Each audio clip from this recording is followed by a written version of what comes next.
প্রিয় ছাত্রছাত্রীরা সবাই কেমন আছো? আশা করি সবাই খুব ভালো আছো। আজকে আমরা ভিডিওতে আলোচনা করব দ্বাদশ শ্রেণী তথা ক্লাস 12-এর মডার্ন কম্পিউটার অ্যাপ্লিকেশনের যে সিলেবাসটি রয়েছে তোমাদের সম্পূর্ণ সিলেবাস নিয়ে আজকে আমাদের ভিডিও।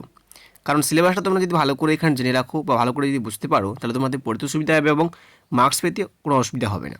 এবং এই চ্যানেলের মাধ্যমে শুধুমাত্র মডার্ন অ্যাপ্লিকেশনের সমস্ত অধ্যায়ভিত্তিক যে বিশ্লেষণগুলো আছে সমস্ত আলোচনা করবে এই ভিডিওর মাধ্যমে বা এই চ্যানেলের মাধ্যমে। তো চ্যানেলটি সাবস্ক্রাইব করো এবং ভিডিওটা লাইক করো এবং আরও নতুন নতুন আপডেট পাওয়ার জন্য চ্যানেলটি সাবস্ক্রাইব করে পাশে বেলটি প্রেস করে রাখো। আর যারা সাবস্ক্রাইব করেছো তাদেরকে অসংখ্য ধন্যবাদ। চলো ভিডিওটি শুরু করা যাক। মডার্ন কম্পিউটার অ্যাপ্লিকেশানে যে সিলেবাসটি রয়েছে তার সম্পূর্ণ পরীক্ষাটা হবে ফুল মার্কস রয়েছে 100 মার্কের। তোমাদের এখানে 100 মার্কের পরীক্ষা হবে। 100-র মধ্যে 70 মার্ক থাকবে থিওরি এবং 30 মার্ক থাকবে প্র্যাকটিক্যাল। এটা তোমরা সবাই নিশ্চয়ই জানো যে 70 মার্কস যে এখানে রয়েছে 70 মার্কসটা নিয়ে কিন্তু আমাদের এই চ্যানেল, কারণ সেই 70 মার্কস নিয়ে বিশ্লেষণ করবো আমি চ্যানেলের মাধ্যমে। এই 70 মার্কসের মধ্যে যে অধ্যায়গুলো রয়েছে, যেমন এখানে তোমাদের পড়তে হবে মোট 5টা অধ্যায়। একে রয়েছে কি logical gates and combinational circuit, 2 রয়েছে কি নেটওয়ার্কিং, 3 রয়েছে ডেটাবেস ম্যানেজমেন্ট সিস্টেম, 4 রয়েছে এমএস এক্সেল এবং 5 রয়েছে এমএস এক্সেস। এই 5টা অধ্যায় থেকে তোমাদের পড়তে হবে। এই 5টা অধ্যায়ের মধ্যে যতগুলো মার্কস রয়েছে তার মধ্যে কী কী রয়েছে, যে এমসিকিউ থাকবে 21 মার্ক, এসিকিউ থাকবে 14 মার্ক এবং ডেসক্রিপটিভ লং কোশ্চেন থাকবে কি 35 মার্ক। মানে তোমাকে 21 মার্ক থাকবে, 35টা 21-21টাই থাকবে, এখানে কিন্তু 100 থাকবে না।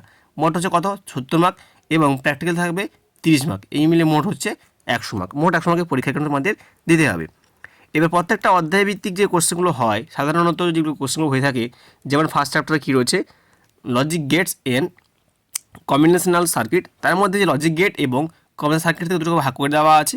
লজিক গেট থেকে শুধুমাত্র আসবে 4 মার্কের কোশ্চেন, মানে 4 মার্ক এখানে থাকবে। যেমন এমসিকিউ থাকবে 3টা, এসিকিউ থাকবে 1টা।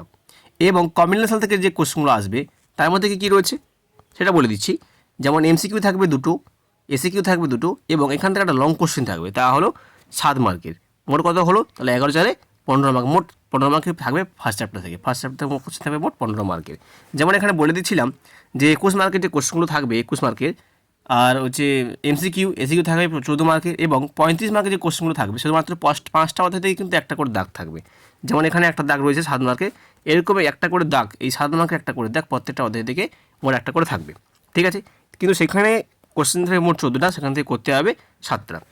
ঠিক আছে, এবার হচ্ছে নেটওয়ার্কিং থেকে সাধারণত 3টে ভাগ করে দেওয়া আছে, introduction to network, introduction to internet এবং এইচটিএমএল। তাহলে এখানে এইচটিএমএল থেকে মাত্র একটা সাধারণ কোশ্চেন থাকবে, বাকি যে দুটো রয়েছে সেগুলো শুধু এমসিকিউ আর এসিকিউগুলো থাকবে। সেগুলো একটা করে বলে দিচ্ছি আমি তোমাদেরকে। এমসিকিউ থাকবে 2টো, এসিকিউ থাকবে 2টো, এখানে মোট কোশ্চেন মার্কস থাকবে 4 মার্ক এবং ইন্টারনেট থেকে থাকবে 1 মার্ক 2, আর এখান থেকে 2 হলে কোশ্চেন হচ্ছে 3, মোট মার্কস হচ্ছে 3টে। এবং এইচটিএমএল থেকে থাকছে এমসিকিউ, এসিকিউ এবং এলইকিউ। এখানে 7 মার্কের কোশ্চেনটা থাকবে এইচটিএমএল থেকে। এইচটিএমএলটা খুবই গুরুত্বপূর্ণ, আমি এই চ্যানেলের মাধ্যমে তোমাদেরকে বুঝিয়ে দেবো এইচটিএমএলটা কীরকম রয়েছে, কীরকম করতে হবে। তার জন্য চ্যানেলটা সাবস্ক্রাইব করে রাখো এবং নোটিফিকেশনটা অন করে রাখো, যখন নতুন ভিডিও আসবে তোমরা দেখতে পাবে। এই নিয়ে এখানে মোট কোশ্চেন থাকছে, মার্কস থাকছে 20 মার্ক। নেটওয়ার্কিং থেকে মোট আসবে 20 মার্ক। আচ্ছা, এবার চলে যাবো ডেটাবেস ম্যানেজমেন্ট সিস্টেম থেকে। একেও 3টে ভাগ করে দেওয়া আছে, introduction to database, relational model এবং এসকিউএল বা অ্যালজেব্রা। এখানে এই অ্যালজেব্রা থেকে শুধুমাত্র একটাই দাগ আসবে, তাহলে 7 মার্কের।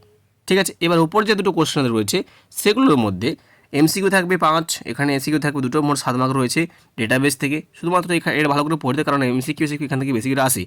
এবং রিলেশনাল মডেল থেকে একটি মাত্র দাগ থাকবে, সেটা এমসিকিউ, সেটা হলো 1 মার্কের। আর এই নিয়ে মোট 15 মার্কের এখানে একটা দাগ রয়েছে।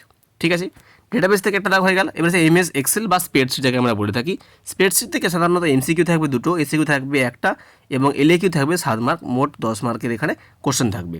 তাহলে এখানে যে এক্সেলটা রয়েছে, এক্সেল থেকে যে কোশ্চেনগুলো সেগুলো কিন্তু তোমাকে ভালো করে পড়তে হবে, কারণ এই এমএস এক্সেল এবং এক্সেস এই দুটো অধ্যায় কিন্তু ভালো করে তোমাদের পড়তে হবে, কারণ এই দুটো কোশ্চেনের দাগ হচ্ছে খুবই গুরুত্বপূর্ণ। পরে রয়েছে এমএস এক্সেস থেকে যে কোশ্চেনগুলো আসবে এমসিকিউ থেকে 2টো, এসিকিউ থেকে 1টা এবং এলএকিউ থেকে 1 মার্কের কোশ্চেন, 7 মার্কের একটা কোশ্চেন থাকবে। মোট 10 মার্কের এখানে কোশ্চেন থাকবে। তবে একটা কথা প্রথমে বললাম যে এমএস এক্সেল এবং এক্সেস এই দুটো থেকে কিন্তু ভালো করে তোমাদের পড়তে হবে, কারণ এই দুটো অধ্যায় কিন্তু শুধুমাত্র পড়ার জন্য। তবে এখান থেকে অনেক রকম কোশ্চেন হয়, সেগুলো আমি তোমাদেরকে আস্তে আস্তে করে পরীক্ষার আগে ভালো করে আলোচনা করিয়ে দেবো। নিশ্চয়ই তোমরা বুঝতে পেরেছো এখানে মোট হলো তাহলে কত মার্ক, 70 মার্কের এখানে কোশ্চেন তোমাদের থাকবে।